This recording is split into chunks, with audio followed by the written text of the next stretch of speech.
सर्व रसिक श्रोत्यांना माझा नमस्कार। असं म्हणतात की वक्तृत्वानं स्वतःचं कर्तृत्व घडवता येतं आणि अशी कर्तृत्व संपन्न माणसं समाज घडवतात। हा समाज घडवण्याचा वसा आणि वारसा या प्रस्तुत स्पर्धेच्या माध्यमातून जपला जातोय याचा मला शतशः आनंद होतो। या लॉकडाऊनच्या काळामध्ये उद्याच्या व्याख्यात्यांच्या अंगी वक्तृत्वाची खाण जडावी म्हणून हा जो वक्तृत्वाचा जागर उभा केलाय याचा एक पाईप म्हणून प्रस्तुत ऑनलाईन वक्तृत्व स्पर्धेत मी मेघराज दत्तात्रय शिवाळे विषय मांडतोय, गाव हा विश्वाचा नकाशा, गावावरून देशाची परीक्षा। मित्रहो, अगदी जन्मलेल्या लहान मुलांपासून ते वयोवृद्ध व्यक्तीपर्यंत प्रत्येकाला निसर्गाचं कुतूहल असतं, परंतु याच निसर्गाच्या सानिध्यात वसलेलं कुठंतरी आपलं गाव हे आपल्याला दुय्यम दर्जेचं वाटायला लागतं। कारण शहराच्या झगमगत्या दुनियेपुढं आपलं जे गाव आहे ते आपल्याला छोटंसं वाटायला लागतं। शहरातील उंच उंच इमारती पुढे आपली छोटीशी झोपडी ही आपल्याला लज्जास्पद वाटायला लागते, परंतु ज्या झोपडीनं, ज्या मातीनं आपल्याला मोठं केलं, ज्या मातेनं 9 महिने 9 दिवस स्वतःच्या गर्भात वाढवलं, तिच्याशीच आपण लाज बाळगायला लागलो, हीच अतिशय खंतनीय बाब मला वाटायला लागते। गाव, खरंच गाव हे नाव असं आहे की जे मनाच्या पटलावर उमटायला अधिक वेळ लागत नाही, कारण याच ठिकाणी एक नातं जुळलं जातं, ते माणुसकीचं। कारण अगदी गावामध्ये जे नातं आपल्याला पाहायला मिळतं ते नातं शहरामध्ये आपल्याला कुठेही दिसत येत नाही। शेजाऱ्याचा शेजार धर्म पाळणारे, माणुसकीचं नातं निभावणारी माणसं कुठेतरी दिसतात का, हा जर प्रश्न कुणी विचारला तर निश्चितपणे याचं उत्तर फक्त गाव असेल। आणि म्हणूनच म्हणता येईल की गाव हा विश्वाचा नकाशा, विश्वाचा सर्व नकाशा या गावापुढे आपल्याला दिसून येतो। याच एक छोटंसं उदाहरण घ्यायचं झालं तर एक सदग्रस्त होते, त्यांनी स्वतःच्या वाढदिवसानिमित्त असा ध्यास घेतला की मी सारं जग बदलून दाखवी। मग त्यांनी त्याची त्या प्रकारे कार्य करायला सुरुवात केली। अगदी त्या प्रकारे कार्य करताना त्यांनी काय केलं, प्रथमतः सर्व देशांमध्ये फिरल्यानंतर तिथल्या पंतप्रधानांच्या भेटी घेतल्या, सर्वांशी भेटी घेतल्यानंतर मग हितगुज केलं, परंतु वर्षानंतर सर्व काही पाहिलं तर सगळं काही जिथल्या तिथं होतं, सर्व प्रांत सर्व देश जिथल्या तिथं होते। या सर्व गोष्टीचा त्यांनी विचार केला। मग त्यांना वाटलं आपला ध्यास थोडा मोठा आहे की काय, म्हणून त्यांनी तो सोडून पुन्हा म्हटले आपलं देश आपण मोठा करावा, देशाला मी बदलून दाखवेल असा त्यांनी ध्यास घेतला। पुढेही तसंच घडलं, वेगवेगळे त्यांनी कार्य केले, परंतु गाव तिथंच आले, तिथले तालुके तिथंच आले, जिल्हे तिथेच आले, राज्य तिथंच आले आणि देशही तिथेच राहिला।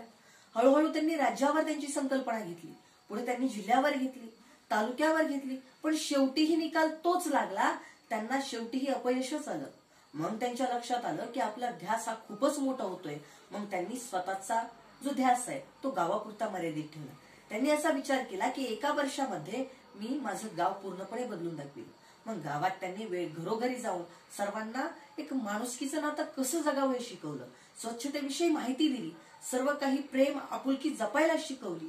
हे सर्व त्यांनी केलं आणि वर्षानंतर त्यांनी या सर्व गोष्टीचा जेव्हा अहवाल पाहिला तेव्हा निश्चितपणे गाव बदललं होतं आणि तिथली माणसं बदलली होती, शिक्षण बदललं होतं, गावामध्ये स्वच्छता होती, आरोग्याच्या सोयी सुविधा होत्या, पाण्याच्या सोयी सुविधा होत्या, शिक्षणाची सोय झाली होती, या सर्व गोष्टी तिथे पाहायला मिळत होत्या। मग त्यांनी कालांतराने हा विचार केला की मी हा जो ध्यास घेतलाय तो मोठा झाला होता, परंतु आज माझं गाव सुधारलं, ते मी घेतलेल्या एका केवळ ध्यासामुळे, परंतु त्यांनी घेतलेला एक ध्यास पुढे असाच चालत राहिला। ते गाव पाहून त्याच्या शेजारच्या गावाने ही संकल्पना राबवायला सुरुवात केली, गाव पाहून तालुका सुधारला, तालुका पाहून जवळजवळ जिल्हा सुधारला, या जिल्ह्याचं पाहून दुसऱ्या जिल्ह्याने आदर्श घेतला, पुढे तो जिल्हा सोडून पुढे राज्य सुधारत गेला, त्या राज्याचं सुधारत संपूर्ण देश सुधारला आणि देशावरून संपूर्ण जग सुधारत चाललं आहे। या गोष्टीचा कुठेतरी विचार व्हायला हवा, म्हणजे गाव हा विश्वाचा नकाशा आहे हे यावरून निश्चितपणे सिद्ध होईल। आपल्याला असं लक्षात येतं की गावामध्ये जे नातं दिसतंय ते नातं शहरामध्ये आपल्याला कधी दिसत नाही।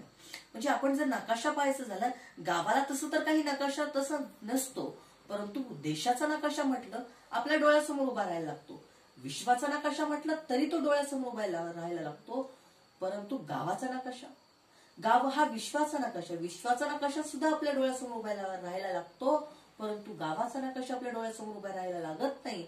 परंतु गावाचा जो खरा नकाशा असतो, तिथली जी नाती असतात, जी माणुसकी असते, ते सर्व विश्वावर अवलंबून असतं।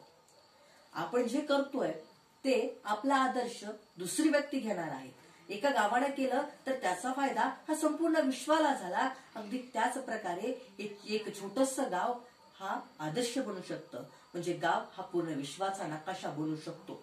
तर गाव हा विश्वाचा नकाशा आणि गाव विश्वाचा नकाशा याच्यासाठी म्हणायचं कारण गावावरून देशाची परीक्षा केली जाते. गाव कसं आहे, तिथली माणसं कशी असतात आणि वेगवेगळे तिथे राहणारे जे प्रांत आहेत त्या प्रांतामधील माणसं कशी आहेत, तिथल्या गावातली माणसं कशी आहेत, त्यांची राहणीमान कशी आहे, याच्यावरून देशाची परीक्षा घेतली जाते.